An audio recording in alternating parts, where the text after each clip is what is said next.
Hello, I am Ethan Hendrickson, and this is going to be a presentation based on a full business plan I've created for a small mobile pet grooming service, Groom on the Go, in Billings, Montana. Getting your pet groomed can be quite a difficult task, and sometimes it just doesn't seem to go right. This can be because of long wait times, terribly expensive visits, low satisfaction levels, the level of inconvenience of having to leave your home due to busy schedules, or because of pets that do not travel well. It is also hard to find a reliable and accessible pet groomer, especially one that does not charge excessive amounts of money. Because of these reasons, I am introducing Groom on the Go to hopefully solve some of these problems for pet owners. Now, why would you care about this service compared to similar competitors? That is because we will drive to your location and eliminate the need to leave the house with your pet, which many traditional grooming companies do not specialize in, and this will help us stand out from your traditional pet groomer. This is helpful because there are many people that have pets who do not travel well. This can be because of separation anxiety, old age, or because they simply do not do well in vehicles. There can also be difficulties that the owners face, such as busy schedules, conflicting times with grooming appointments, stuff that Groom on the Go will hopefully solve. Also, this method is a lot safer than some private groomers, as you often have to go to their home to get your pet groomed. This can be a little sketchy if it is in a different part of town, or if it is someone that you are not familiar with. This business idea is a good opportunity because of the limited competitors in the area. There are only a couple of mobile services in Billings, and they are located in the Heights. I would be positioned in the West End area of Billings, allowing for tons of business opportunities on this end of Billings. Additionally, I have first-hand experience with finding a reliable pet groomer in Billings. They always seem to be busy, or the prices are simply just too high, giving me reason to believe this is a good opportunity to pursue. My target market will simply consist of pet owners, and this will be of any age group. Besides this, I will concentrate on individuals who earn less than $25,000 annually and on the elderly. Pet owners is an obvious choice for who to target, but I am concentrating on people who earn less than $25,000 because I offer a service that is affordable and for people who maybe do not have the money to spend on gas to drive to a groomer. As for the elderly, this is a wonderful age group to target because the elderly can sometimes have trouble leaving their home and will love the idea of a mobile service that comes to their place of residency. As for our services, we will offer a full grooming session, the whole 9 yards. Your pet will start with a nice full coat brush, followed by a bath. The bath will entail a shampooing, conditioning, and a full rinse of your pet's coat. After this, we will begin cutting your dog's hair and trimming it to the customer's requested length. After all of this, we will clip your pet's nails, brush their teeth, and let your pet run back to you from just 10 feet away. So, I conducted 7 solution interviews with some family and friends who were from the area in an attempt to find out what solutions they found to be the most important, who was willing to pay the requested price for our services, and who to receive any feedback for improvements that they thought they could be made. I also took notes and received general feedback. Before I share the results, I will share 3 common problems that people face with pet grooming and the 3 solutions I put in place to solve each problem. So, problem 1 is that customers paying high amounts of money for a mediocre pet grooming session, and the solution to problem 1 is that we will offer a one-time money-back guarantee usable at the time of the customer's choosing. Since people could take advantage of unlimited money-back guarantees, we will limit it to a one-time opportunity that shows we care about quality. Problem 2 is long wait times and availability issues faced by customers when trying to get their pet groomed. The solution to this problem is that we will essentially specialize in pet grooming only. So all of our time will be devoted to this, and us opening will simply be one more place for people to get their pet groomed at, which lessens availability issues. Additionally, it will be same-day services. The customers place their call. Lastly, problem 3 is difficulty of getting to and from a grooming location within busy schedule. And the solution to this problem is that Groom on the Go will be able to drive to their customer's location in a mobile grooming van, allowing us to come at a time convenient to the customer. This will also help people who do not have vehicles and are unable to make the trip to a grooming location.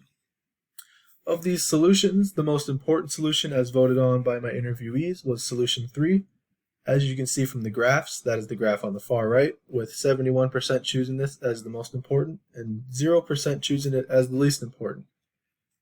As for solution 1, the middle graph, 43% voted this the second most important, and 14% voted as the most important, giving it the second highest importance rating. And lastly, solution 3, the far left graph, received 57% of votes for the least important solution giving it the third highest importance ranking. With these interviews, I also learned that 71% of respondents said they would be willing to pay my requested price for services, as I will talk about more in the next slide. So, I am planning on charging anywhere from $15 to $60. This depends on the size of your pet.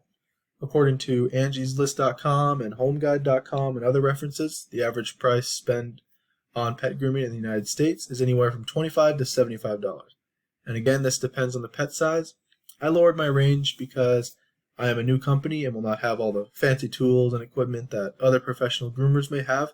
Once I start to obtain better equipment and have more to offer and a bigger client base, I will raise my prices a little bit to match the national average. So, I would say that the biggest direct competitor in the area is Bloomingdale's Mobile Pet Grooming. This business is located in the Heights in Billings, and they specialize in mobile grooming services as well, making them a direct competitor to our business. I would say that the second biggest competitor in the area is Pause and Reflect Pet Salon. This grooming service doesn't specialize in mobile grooming, but it is one of their areas of expertise, making them a direct competitor to us.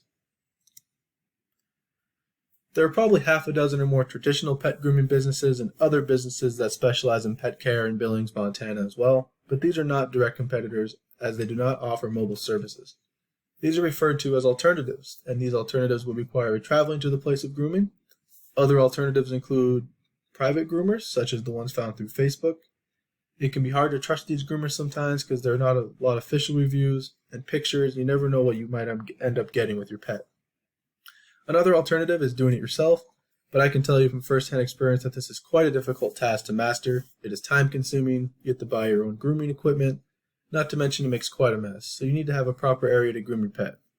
Lastly, another alternative is that you could just not groom your pet at all, but this is clearly a bad idea and your pet would not forgive you. So, I conducted a cash flow analysis exercise, and this is basically consisted of assumptions made by myself. It is a little difficult to see, but this includes capital investments, which are one-time purchases I will make, such as mobile van, a grooming table, a pet bathing station, a grooming license, shears and scissors set, a water tank, and a power generator. And these are all going to be during year 0 of the business. Next on this sheet is operating expenses, and these are expenses I expect to be reoccurring, such as gas for the van, vehicle maintenance, website and computer maintenance, toiletries and supplies, water tank refills, dental equipment, and other miscellaneous expenses. These numbers also have probability of certainty values attached to them, showing how confident I was when coming up with each value. With all these numbers considered, the total startup cash needed is $34,390. Further down on the assumptions sheet, you can see the market assumptions. This section of the spreadsheet contains average price, which will be $37, number of competitors, expected usage per year per customer, target market, demand, market share, expected unit cost per customer, and expected number of customers. So, the next part of this Excel spreadsheet is the actual cash flow section. This includes the NPV, or net present value, of the project, the IRR, or internal rate of return, and the break-even point of the business in units. This sheet has many other variables that affect the total in yellow, and I will talk about them in the next slide. So, with the cash flow sheet, there are certain variables that have an effect on the NPV of the project. Listed on the slide are some of the critical variables associated with this cash flow sheet.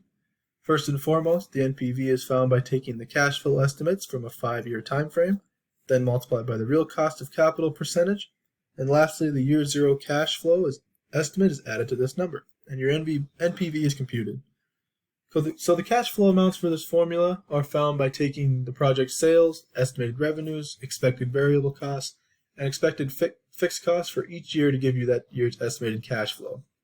Furthermore, the real cost of capital percentage, which is basically the opportunity cost of investing the same amount of cash into different investment opportunities, is computed by using the nominal cost of capital percentage and the inflation rate percentage, which were both provided in the previous assumption sheet. So as for how these variables affect the value of NPV, when the real cost of capital percentage increases, this causes the NPV to decrease. When cash flow increases, this causes the NPV to increase as well. When nominal cost of capital increases, this causes NPV to decrease. And lastly, as inflation rate increases, this causes the NPV to increase as well. And as gross margin increases, this causes the NPV to increase. This has been my final business plan presentation, my mobile grooming service proposition, Groom on the Go. I hope you all enjoyed, and thank you very much for your time. Have a good day.